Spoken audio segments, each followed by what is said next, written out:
Good morning বন্ধুরা, সবাইকে সুপ্রভাত। সবাইকে সাফল্যের দিশা ইউটিউব চ্যানেলে স্বাগতম। আজকে সেপ্টেম্বর মাসের প্রথম সপ্তাহে অর্থাৎ সাম্প্রতিক ঘটে যাওয়া গুরুত্বপূর্ণ কয়েকটি কারেন্ট অ্যাফেয়ার্স নিয়ে আলোচনা করব। তোমরা অবশ্যই প্রথম থেকে শেষ পর্যন্ত ক্লাসটা করো এবং ক্লাসটা ভালো লাগলে অবশ্যই লাইক করো এবং চ্যানেলটিকে সাবস্ক্রাইব করে নিও। তাহলে শুরু করছি আজকের ক্লাস। আজকের ক্লাসের ফার্স্ট কারেন্ট অ্যাফেয়ার্স হলো, কোন দেশ 2024 সালে অষ্টমতম মহিলা এশিয়ান হকি চ্যাম্পিয়ন্স ট্রফি আয়োজন করবে? উত্তর হবে ভারত। এই ভারত 2024 সালে অষ্টমতম মহিলা এশিয়ান হকি চ্যাম্পিয়ন্স ট্রফি আয়োজন করবে। এই সম্পর্কে আমরা স্ট্র্যাটেজিক এবং কারেন্ট অ্যাফেয়ার্স আকারে জেনে নেব। রাজগীর, বিহার অর্থাৎ বিহারের রাজগীরে অষ্টমতম মহিলা Asian champions trophy hockey tournament 2024-এ আয়োজক হবে। এই টুর্নামেন্টটি রাজগীরে হকি স্টেডিয়ামে খেলা হবে। দ্বিতীয়বার ভারত এই টুর্নামেন্টটি আয়োজন করবে। ভারত 27 অক্টোবর থেকে 5 নভেম্বর 2023 পর্যন্ত ঝাড়খণ্ডের রাঁচিতে সপ্তম মহিলা এশিয়ান চ্যাম্পিয়ন্স ট্রফি হকি টুর্নামেন্টে আয়োজন করেছিল। অর্থাৎ 27 অক্টোবর থেকে 5 নভেম্বর 2023 সালে ঝাড়খণ্ডের রাঁচিতে সপ্তম মহিলা এশিয়ান চ্যাম্পিয়ন্স ট্রফি হকি টুর্নামেন্টে আয়োজন করেছিল। এবার বিহারের রাজগীরে এটি অনুষ্ঠিত হবে। অষ্টম মহিলা Asian champions trophy hockey tournament 2024। 2023-এ এই সপ্তম মহিলা এশিয়ান চ্যাম্পিয়ন্স ট্রফি হকি টুর্নামেন্টে ভারতীয় দল জিতেছিল। প্রথম মহিলা Asian champions trophy hockey tournament 2010 সালে এবং দ্বিতীয়টি 2011 সালে অনুষ্ঠিত হয়েছিল। দক্ষিণ কোরিয়া হলো সবচেয়ে সফল দল, অর্থাৎ 3 বার এই মহিলা এশিয়ান চ্যাম্পিয়ন্স ট্রফি হকি টুর্নামেন্টে জয়লাভ করেছিল। নেক্সট, 5 বছর বয়সে মাউন্ট কিলিমাঞ্জারো জয় করে সর্বকনিষ্ঠ এশিয়ান হয়েছেন কে? উত্তর হবে তেগবীর সিং। এই তেগবীর সিং 5 বছর বয়সে মাউন্ট কিলিমাঞ্জারো জয় করে সর্বকনিষ্ঠ এশিয়ান হয়ে উঠেছে। এনার সম্পর্কে জেনে নেব। পাঞ্জাবের 5 বছর বয়সী তেগবীর সিং কিলিমাঞ্জারো চূড়া জয়ের জন্য সবচেয়ে কম বয়সী এশিয়ান হয়েছে। এই মাউন্ট কিলিমাঞ্জারো আফ্রিকার তানজানিয়া অবস্থিত এবং এই মাউন্ট কিলিমাঞ্জারো আফ্রিকা মহাদেশের সর্বোচ্চ শৃঙ্গ, যেটি 5895 মিটার এবং 19340 ফুট উঁচু। মহিমান্বিত এই পর্বতটি একটি তুষার আচ্ছাদিত আগ্নেয়গিরি।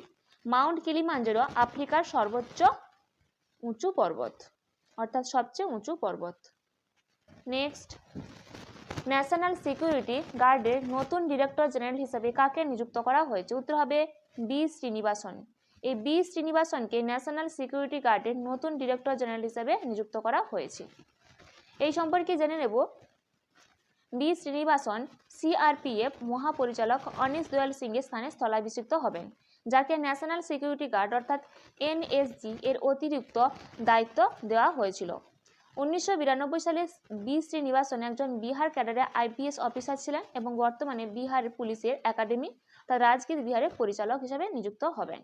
নেক্সট, কোন রাজ্য গুগলের সাথে এআই ল্যাব স্থাপনের জন্য একটি মৌ স্বাক্ষর করেছে? উত্তর হবে তামিলনাড়ু। এই তামিলনাড়ু সম্প্রতি গুগলের সাথে এআই ল্যাব স্থাপনের জন্য একটি মৌ স্বাক্ষর করেছে। এই সম্পর্কে জেনে নেব।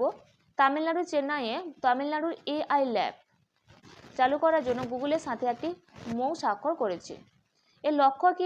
লক্ষ্য হলো এই এআইতে 2 মিলিয়ন ব্যক্তিকে দক্ষ করে তোলা এবং 900 কোটি টাকার বিনিয়োগ আকর্ষণ করার লক্ষ্যে, যা 4000টি নতুন চাকরিও তৈরি করবে।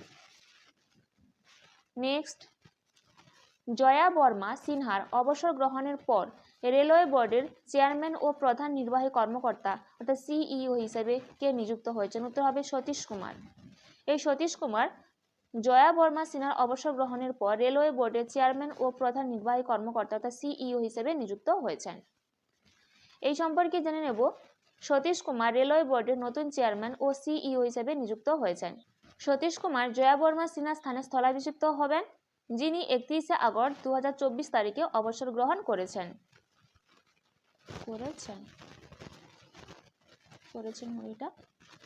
নেক্সট, 2024-এ প্যারিস প্যারা অলিম্পিকে পুরুষদের P1 10 মিটার এয়ার পিস্তল SH1 ইভেন্টে মনীষ নারওয়াল কোন পদক জিতলেন? উত্তর হবে রৌপ্য, অর্থাৎ রূপোর পদক জিতেছেন।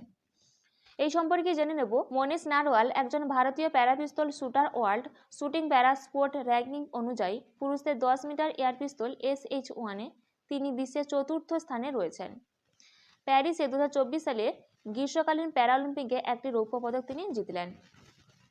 নেক্সট, দলগত বিজ্ঞান পুরস্কার বিভাগে মহাকাশ বিজ্ঞান ও প্রযুক্তিতে অবদানের জন্য কোন দলকে রাষ্ট্রীয় বিজ্ঞান পুরস্কার দেওয়া হয়েছে? উত্তর হবে ইসরো টিম। এই সম্পর্কে জেনে নেব, বিজ্ঞান ও প্রযুক্তির যে কোনো ক্ষেত্রে যুগান্তকারী গবেষণা ও অবদানের জন্য বা ততোধিক বিজ্ঞানীর একটি দলকে দেওয়া বিজ্ঞান টিম অ্যাওয়ার্ড। চাঁদের দক্ষিণের কাছে চন্দ্রযান 3, এটা চন্দ্রযান 3 হবে, ল্যান্ডারের সফল অবতরণের জন্য চন্দ্রযান 3 এর দলকে দেওয়া হয়েছিল। ভারতের রাষ্ট্রপতি শ্রীমতী দ্রৌপদী মুর্মু 22 আগস্ট 2024 সালে রাষ্ট্রপতি ভবনে গণতন্ত্র মণ্ডপে আয়োজিত একটি পুরস্কার অনুষ্ঠানে রাষ্ট্রীয় বিজ্ঞান পুরস্কার 2024 প্রদান করেন। রাষ্ট্রীয় বিজ্ঞান পুরস্কারের প্রথম সংস্করণে বিজ্ঞান রত্ন, বিজ্ঞানশ্রী, বিজ্ঞান যুব এবং বিজ্ঞান দল 4টি বিভাগে বিশিষ্ট বিজ্ঞানীদের 33টি পুরস্কারের প্রদান করা হয়। নেক্সট, 2024 প্যারিস প্যারা অলিম্পিকে মহিলাদের 100 মিটার অ্যাথলেটিক 35 ইভেন্টে প্রীতি পাল কোন পদক জিতলেন? উত্তর হবে ব্রোঞ্জ। এই সম্পর্কে জেনে নেব, প্রীতি পাল হলেন উত্তরপ্রদেশের একজন ভারতীয় প্যারা অ্যাথলেট। এই প্রীতি পাল 135 কেজি বিভাগে মহিলাদের 100 মিটার ইভেন্টে প্রতিদ্বন্দ্বিতা করেন। এই প্রীতি পাল প্যারিসে 2024 সালে গ্রীষ্মকালীন প্যারাঅলিম্পিকে একটি ব্রোঞ্জ পদক জিতেছিলেন। এই প্রীতি পাল প্যারাঅলিম্পিকে অ্যাথলেটিক্সের ট্র্যাক ইভেন্টে পদকজয়ী প্রথম ভারতীয় হয়েছেন। নেক্সট, 2024-এ প্যারিস প্যারা অলিম্পিক মহিলাদের P2 10 মিটার এয়ার রাইফেলে SH1 ইভেন্টে রুবিনা ফ্রান্সিস কোন পদক জিতলেন? উত্তর হবে ব্রোঞ্জ। এই সম্পর্কে জেনে নেব, এই রুবিনা ফ্রান্সিস মধ্যপ্রদেশের একজন ভারতীয় প্যারা পিস্তল শুটার। এই রুবিনা ফ্রান্সিস প্যারাঅলিম্পিক গেমসে P2 10 মিটার এয়ার পিস্তল SH1 ইভেন্টে ব্রোঞ্জ পদক জিতলেন। কোন রাজ্য সরকার সম্প্রতি নারীদের জন্য বিবাহের ন্যূনতম বয়স 18 বছর থেকে বাড়িয়ে 21 বছর করেছে? উত্তর হবে হিমাচল প্রদেশ। এই সম্পর্কে জেনে নেব, হিমাচল প্রদেশ নারীদের জন্য বিবাহের ন্যূনতম বয়স 18 বছর থেকে বাড়িয়ে 21 বছর করার প্রথম রাজ্য হয়ে উঠেছে। এই পরিবর্তনটির লক্ষ্য হল লিঙ্গ সমতা প্রতিষ্ঠা এবং নারীদের জন্য উচ্চশিক্ষার আরও সুযোগ তৈরি করা।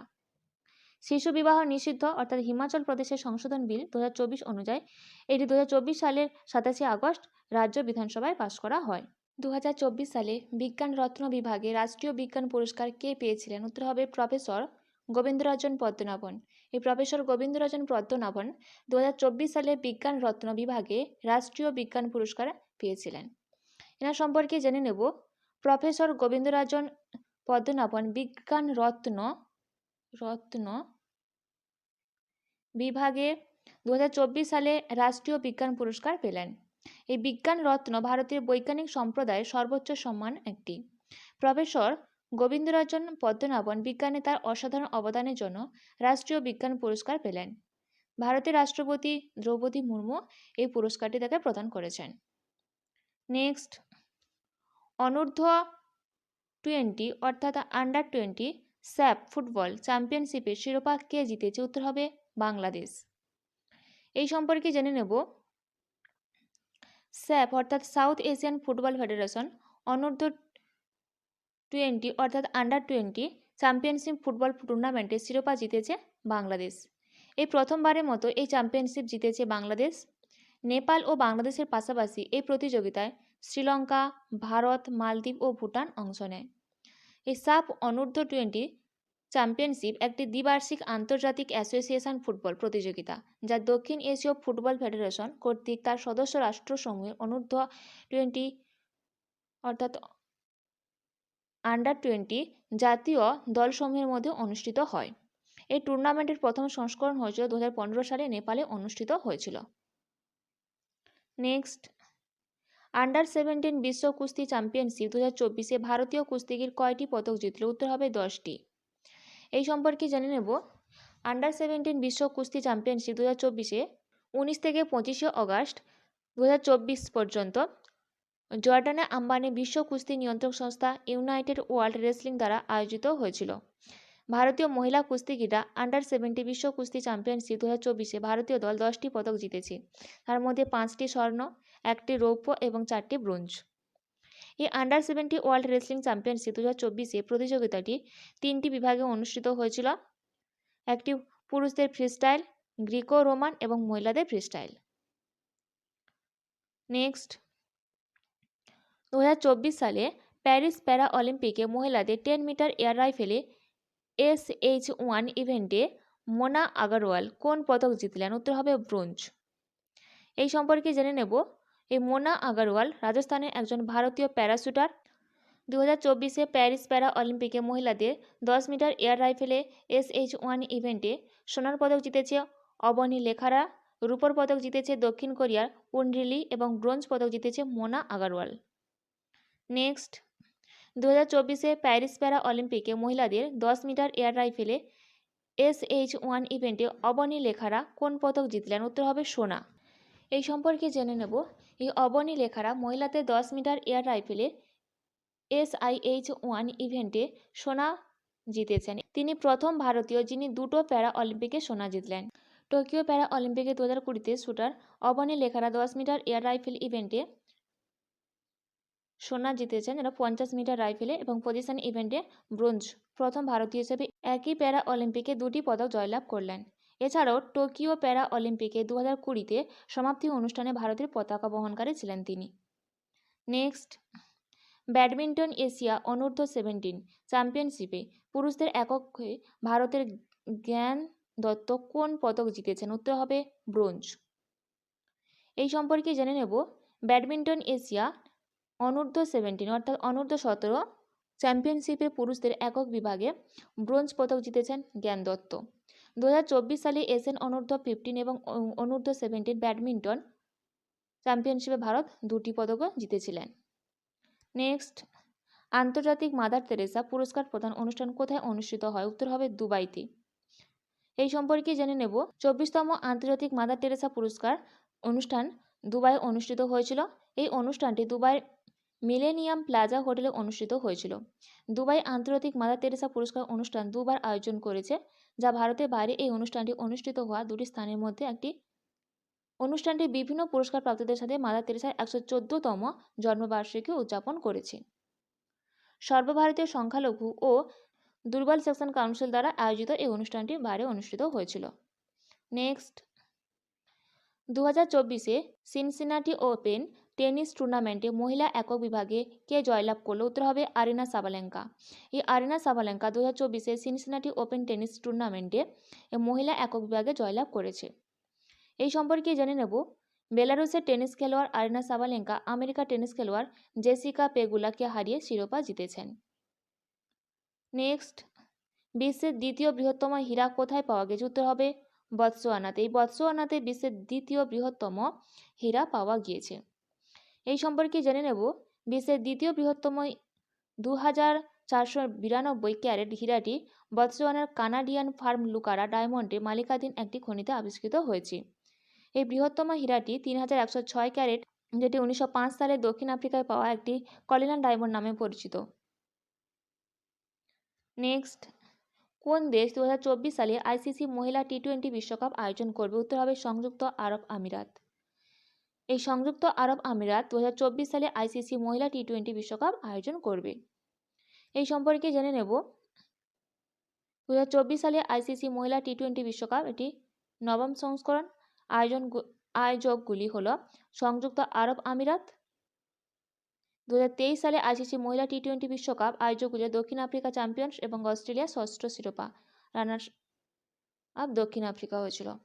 প্লেয়ার্স অফ দি সিরিজ হয়েছিল অস্ট্রেলিয়ার অ্যাশলে কার্টন এবং সবচেয়ে বেশি রান দক্ষিণ আফ্রিকার লরা ওলবার্ট 230 রান করেছিলেন। নেক্সট, 2024 সিনসিনাটি ওপেন টেনিস টুর্নামেন্টে পুরুষ একক বিভাগে কে জয়লাভ করলো? উত্তর হবে জনিক সিনার। এই জনিক সিনার 2024 সিনসিনাটি ওপেন টেনিস টুর্নামেন্টে পুরুষ একক বিভাগে জয়লাভ করলো। এই সম্পর্কে জেনে নেব। ইতালিয়ান পেশাদার টেনিস খেলোয়াড় জনিক সিনার আমেরিকান টেনিস খেলোয়াড় ফ্রান্সিস টিয়াফোকে হারিয়ে এই খেতাব অর্জন করলেন। নেক্সট, কোন দেশ 2024 সালে অষ্টমতম পুরুষদের এশিয়ান হকি চ্যাম্পিয়ন্স ট্রফি আয়োজন করবে? উত্তর হবে চীন। এই চীন 2024 সালে অষ্টমতম পুরুষদের এশিয়ান হকি চ্যাম্পিয়ন্স ট্রফি আয়োজন করবে। এই সম্পর্কে জেনে নেব। এই হকি ইন্ডিয়া অষ্টমতম পুরুষ এশিয়ান চ্যাম্পিয়ন্স ট্রফি 2024 গণপ্রজাতন্ত্রী চীনের অভ্যন্তরীণ মঙ্গোলিয়া হুলুনবুরুই সিটিতে অনুষ্ঠিত হবে। 17 সেপ্টেম্বর 2024 ভারত হল পুরুষদের এশিয়ান চ্যাম্পিয়ন্স ট্রফির ডিফেন্ডিং চ্যাম্পিয়ন এবং 2023 সালে চেন্নাইতে সপ্তম সংস্করণটি জিতেছে। প্যারিস অলিম্পিকে সর্বোচ্চ গোলদাতা ছিলেন হরমনপ্রীত সিং এবং ভারতকে নেতৃত্ব দেবেন ভারতীয় দলের coach Craig Fulton. Next, space zone India কর্তৃক উৎক্ষেপণ করা ভারতের প্রথম পুনর্ব্যবহারযোগ্য হাইব্রিড রকেটের নাম কি? উত্তর হবে রুমি-1। এই সম্পর্কে জেনে নেব, ভারতের প্রথম পুনর্ব্যবহারযোগ্য হাইব্রিড রকেটের নাম রুমি-1। এই রুমি-1 মার্টিন গ্রুপের সাথে সহযোগিতা স্পেস জোন ইন্ডিয়া কর্তৃক তৈরি করা হয়েছিল। এই রকেটটি চেন্নাইয়ে তিরুভিদান্দাই থেকে উৎক্ষেপণ করা হয়েছিল। এই রুমি-1 বিশ্ব উষ্ণায়ন এবং জলবায়ু পরিবর্তনের ওপর গবেষণার জন্য 3 কিউব স্যাটেলাইট এবং 50 পিকো স্যাটেলাইট বহন করে। নেক্সট, আন্তর্জাতিক ক্রিকেট কাউন্সিলের চেয়ারম্যান হিসেবে কাকে নির্বাচিত করা হয়েছে বা কে নির্বাচিত হয়েছেন? উত্তর হবে জয় শাহ। এই জয় শাহ আন্তর্জাতিক ক্রিকেট কাউন্সিলের চেয়ারম্যান হিসেবে নির্বাচিত হয়েছেন। এই সম্পর্কে জেনে নেব, board of control for cricket in India secretary Jay Shah 27 আগস্ট 2024 আন্তর্জাতিক ক্রিকেট কাউন্সিলের পরবর্তী স্বাধীন চেয়ারম্যান হিসেবে বিনা প্রতিদ্বন্দ্বিতায় নির্বাচিত হয়েছেন। এই জয় শাহ নিউজিল্যান্ডের গ্রেগ বার্কলে জায়গা নিযুক্ত হবেন, যার মেয়াদ শেষ হবে 30 নভেম্বর 2024। এই জয় শাহ হলেন তিনি একজন ভারতীয় যিনি আইসিসির প্রধান এবং 35 বছর বয়সে আইসিসির সর্বকনিষ্ঠ চেয়ারম্যান ছিলেন। জয় শাহ 2019 সালে বিসিসিআই এর সচিব নির্বাচিত হন এবং 2022 সালে পুনরায় নির্বাচিত হন। জয় শাহ 2021 থেকে 2024 সাল পর্যন্ত এশিয়ান ক্রিকেট কাউন্সিলের সভাপতিও নির্বাচিত হন। কে Dutch grand prix formula 1 championship 2024 শিরোপা জিতেছে? উত্তর হবে ল্যান্ডো নরিস। এই Lando Norris Dutch grand prix formula 1 championship 2024 শিরোপা জিতেছে। এই সম্পর্কে জেনে নেব, Lando Norris British Belgium motorsports racing driver. দ্বিতীয় স্থান দখল করলো Belgium Dutch motorsports racing driver Max Verstappen এবং তৃতীয় স্থান দখল করলো Monacan motorsports racing driver Carlos Leclerc. Next, central industrial security force অর্থাৎ সিআইএসএফ এর ডিরেক্টর জেনারেল পদে নিযুক্ত হলেন কে? উত্তর হবে নিযুক্ত করলেন না, নিযুক্ত হলেন হবে রাজবিন্দর সিং ভাটি। রাজবিন্দর সিং ভাটি সেন্ট্রাল ইন্ডাস্ট্রিয়াল সিকিউরিটি ফোর্স অর্থাৎ সিআইএসএফ এর ডিরেক্টর জেনারেল পদে নিযুক্ত হলেন। এই সম্পর্কে জেনে নেব, কেন্দ্র সরকারের বিহারে জিডিপি রাজবিন্দর সিং ভাটিকে সিআইএসএফ এর মহাপরিচালক পদে নিযুক্ত করেছেন। সিআইএসএফ একটি কেন্দ্রীয় স্বরাষ্ট্র মন্ত্রকের অধীনে কাজ করে এবং এটি 1969 সালে সিআইএসএফ আইন 1968 অধীনে ভারতীয় সংসদ দ্বারা প্রতিষ্ঠিত হয়েছিল। সেন্ট্রাল ইন্ডাস্ট্রিয়াল সিকিউরিটি ফোর্সের নিরাপত্তা কভারের মধ্যে রয়েছে পারমাণবিক স্থাপনা, মহাকাশ স্থাপনা, বিমানবন্দর এবং বন্দর, বিদ্যুৎ কেন্দ্র ইত্যাদি সহ দেশের অত্যন্ত সংবেদনশীল অবকাঠামো সুবিধা। এর নীতিবাক্য হল সেফটি অ্যান্ড ডিফেন্স এবং সদর দপ্তর রয়েছে নয়াদিল্লিতে। নেক্সট, বর্ডার সিকিউরিটি ফোর্সের নতুন ডিরেক্টর জেনারেল হিসেবে কাকে নিযুক্ত করা হয়েছে? উত্তর হবে দলজিৎ সিং চৌধুরীকে। এই দলজিৎ সিং চৌধুরীকে বর্ডার সিকিউরিটি ফোর্সের নতুন ডিরেক্টর জেনারেল হিসেবে নিযুক্ত করা হয়েছে। এই সম্পর্কে জেনে নেব, সশস্ত্র বিমান বল এর দলজিৎ সিং চৌধুরীকে বর্ডার সিকিউরিটি ফোর্সের মহাপরিচালক হিসেবে নিযুক্ত করেছে। এই দলজিৎ সিং চৌধুরী উত্তরপ্রদেশ ক্যাডারের একজন আইপিএস অফিসার। পূর্বে অর্থাৎ এর আগে তিনি উত্তরপ্রদেশ পুলিশের একজন মহাপরিচালক ছিলেন। নেক্সট, 2023 সালের জন্য খেলাধুলা প্রচারের জন্য বিজু পট্টনায়ক ক্রীড়া পুরস্কার কোন সংস্থা জিতেছে? উত্তর হবে ন্যালকো। এই ন্যালকো সংস্থা 2023 সালের জন্য খেলাধুলা প্রচারের জন্য বিজু পট্টনায়ক ক্রীড়া পুরস্কার জিতেছে। এই সম্পর্কে জেনে নেব, ন্যাশনাল অ্যালুমিনিয়াম কোম্পানি লিমিটেড অর্থাৎ ন্যালকো 2023 সালে মর্যাদাপূর্ণ বিজু পট্টনায়ক স্পোর্টস অ্যাওয়ার্ডে ভূষিত হয়েছে খেলাধুলা এবং তার খেলার প্রচারে সেরা অবদানের জন্য। নেক্সট, প্রজেক্ট সিবার্ট এর মহাপরিচালক হিসেবে কাকে নিযুক্ত করা হয়েছে? উত্তর হবে রাজেশ ধনকরকে। এই প্রজেক্ট সিবার্ট সম্পর্কে জেনে নেব, প্রজেক্ট সিবার্ট হলো একটি নৌ পরিকাঠামো প্রকল্প যা ভারতের পশ্চিম উপকূলে কর্ণাটকের কারওয়ারে একটি নৌঘাঁটি স্থাপনের সাথে জড়িত। তৎকালীন কেন্দ্রীয় প্রতিরক্ষা মন্ত্রী জর্জ ফার্নান্দেজের তত্ত্বাবধানে পোখরান 2 ইভেন্টের পর প্রকল্পটি 1999 সালে অনুমোদিত হয়েছিল। এই প্রকল্পের প্রাথমিক উদ্দেশ্য হল নৌবহর সমর্থন এবং যুদ্ধজাহাজ রক্ষণাবেক্ষণ প্রদান করা হয় এবং অপারেশন সিবার্ট নামে পরিচিত, যা নৌঘাঁটির প্রথম পর্যায় 2005 সালে সম্পন্ন হয়। দ্বিতীয় পর্যায়টি 2011 সালে শুরু হয়েছিল। নেক্সট, এবং আজকের ক্লাসের লাস্ট কারেন্ট অ্যাফেয়ার্স হলো 2024 সালে ভারতের প্রথম সংবিধান জাদুঘর কোথায় স্থাপিত হবে? উত্তর হবে হরিয়ানাতে। এই সম্পর্কে জেনে নেব ভারতের প্রথম সংবিধান জাদুঘর, যার নাম দ্য কনস্টিটিউশন একাডেমি এবং the rights and freedoms museum, 26শে November 2024 OP Jindal global university ক্যাম্পাসে হরিয়ানায় উদ্বোধন করা হবে। এই ছিল আজকের দিনে গুরুত্বপূর্ণ কারেন্ট অ্যাফেয়ার্স। এইরকম গুরুত্বপূর্ণ কারেন্ট অ্যাফেয়ার্স পেতে অবশ্যই সাফল্যের দিশা ইউটিউব চ্যানেলটিকে সাবস্ক্রাইব করে নিও। আজকের ক্লাসটা এই পর্যন্ত।